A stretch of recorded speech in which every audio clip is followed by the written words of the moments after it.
রমজান মাস। এই মাস শুধু রোজার মাস নয়, এটা ক্ষমার মাস, রহমতের মাস, আর এমন এক মাস যেখানে একজন পাপী মানুষও হয়ে যেতে পারে আল্লাহর প্রিয় বান্দা। আজ আমি তোমাদের শোনাব রমজানের এক সত্য ঘটনা, এক যুবকের গল্প, যার জীবন বদলে গিয়েছিল একটি রমজানের রাতেই। বাংলাদেশের একটি ছোট শহরে থাকত এক ছেলে। তার নাম ছিল শান্ত। শান্ত নামাজ পড়ত না, রোজা রাখত না, বন্ধুদের সাথে সময় কাটাত, রাত জেগে মোবাইল ব্যবহার করত, আর আল্লাহকে প্রায় ভুলেই গিয়েছিল। রমজান আসলেও তার জীবনে কোনো পরিবর্তন আসত না। যখন তার মা বলতো, বাবা রোজা রাখো, সে শুধু হাসত। কিন্তু তার মা প্রতিদিন তাহাজ্জুদের নামাজে চোখের পানি ফেলতেন। তিনি দোয়া করতেন, হে আল্লাহ, আমার ছেলেকে হেদায়েত দাও।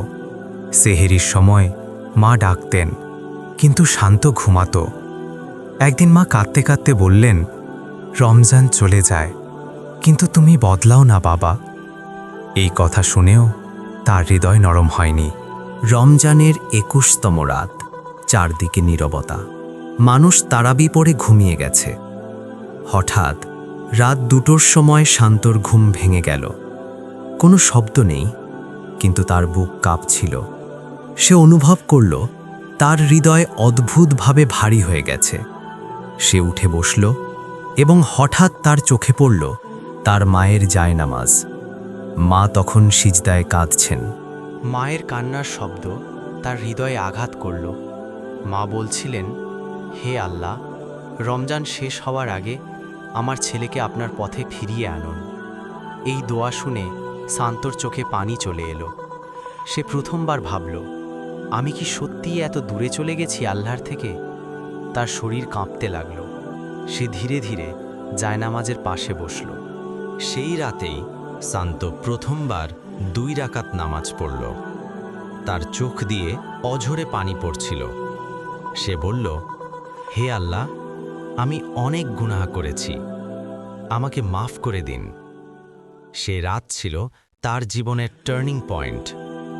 পরের দিন সে প্রথম রোজা রাখল, তারপর নামাজ, তারপর কুরআন, আর ধীরে ধীরে সে হয়ে উঠল সম্পূর্ণ বদলে যাওয়া মানুষ।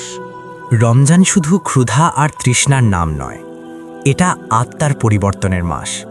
হয়তো তুমি নামাজ পড়ো না, হয়তো গুনাহে ডুবে আছো, কিন্তু মনে রেখো, আল্লাহর রহমত রমজানের ৭০ গুণ বেশি। আজ রাতেই তুমি বদলে যেতে পারো। হয়তো এই রমজানই তোমার জীবনের শেষ রমজান, তাই আজ থেকেই শুরু করো নামাজ, দোয়া, তওবা।